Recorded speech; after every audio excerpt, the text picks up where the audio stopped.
গত ৪ আগস্ট দুপুর ২টার দিকে বাড়ির পাশেই বৈষম্য বিরোধী আন্দোলনের সময় পুলিশ, বিজিবি ও ছাত্র জনতার সংঘর্ষ হয়। ওই দিন গোলাপগঞ্জ উপজেলার সহকারী কমিশনার ভূমি অভিজিৎ চৌধুরীর নির্দেশে পুলিশ ও বিজিবি গুলি ছোড়ে। এতে গুলিবিদ্ধ হয়ে মারা যান সিলেটের গোলাপগঞ্জ পৌর এলাকার ধারাবাহর গ্রামের মৃত মকবুল আলীর ছেলে ব্যবসায়ী তাজউদ্দিন।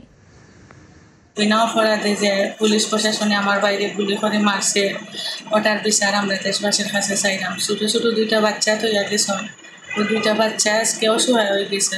আজকে আমার আম্মাও বয়স্ক মানুষ।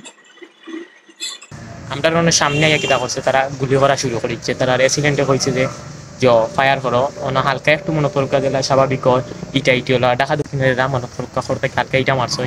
ইটার লগেও তারা শর্ট আরম্ভ হচ্ছে, শর্টর লগেও আমার বাইরে অন্য মারিয়া হলে গেছে।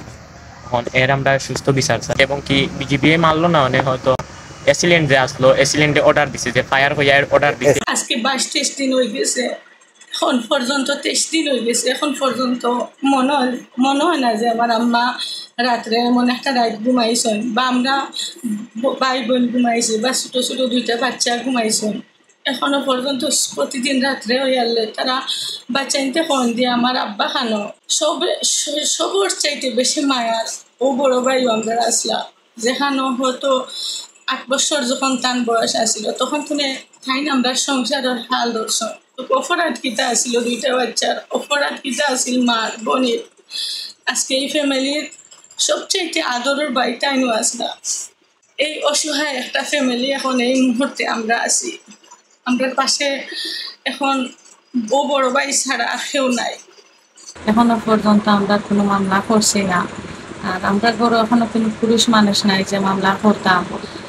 ঘটনার 22 দিন পেরিয়ে গেলেও পরিবারের পক্ষ থেকে এখনো দায়ের করা হয়নি মামলা। তারা বলছেন পরিবারের পুরুষ সদস্য না থাকায় সময় নিচ্ছেন। 6 ভাই বোনের মধ্যে তাজউদ্দিন ছিলেন সবার বড়। পরিবারের বড় ছেলেকে হারিয়ে তাদের দিন কাটছে নিদ্রাহীন। তাজউদ্দিনের ছিল উপজেলা স্বাস্থ্য কমপ্লেক্সের সামনে মুদির দোকান। পুলিশ বলছে নিহতদের পরিবারের সঙ্গে যোগাযোগ করা হয়েছে মামলা দায়ের করার জন্য। যোগাযোগ করতেছি পরিবারের সাথে মামলাগুলো করার জন্য, তারা আসতেছে। তো 3টা মামলা রেকর্ড হলো, অবশিষ্টগুলো আমরা প্রক্রিয়াধীন আছে, আমরা ডাকছি। তারা এসে পৌঁছালে বাকি মামলাগুলো আমরা রেকর্ড করব।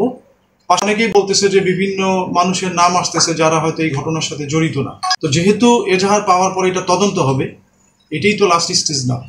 মামলাগুলো তদন্ত করব আমরা, প্রকৃত অর্থে কোনো নিরীহ মানুষ এটার সাথে আছে কিনা সেই বিষয়টা আমরা যাচাই করে দেখব। যদি কোনো নিরীহ মানুষ এটার সাথে এখানে চলে আসে বলে তার নাম, তাকে আমরা অভিযোগপত্র দাখিলের সময় অব্যাহতি দিয়ে দিই। এদিকে তাজউদ্দিনের অবুঝ 2 শিশু অপলক দৃষ্টিতে বাবার অপেক্ষায় পথ চেয়ে আছে। বাবা ফিরে আসবেন, কিন্তু বাবা যে আর ফিরবে না, কোনোদিনও পাবে না তারা বাবার আদর স্নেহ। কিন্তু বাবার হত্যাকারীদের বিচার চাইল 8 বছরের শিশু ঈশা জান্নাত তানহা। শুধু ঈশা নয়, তাদের পুরো পরিবারেরই একই দাবি।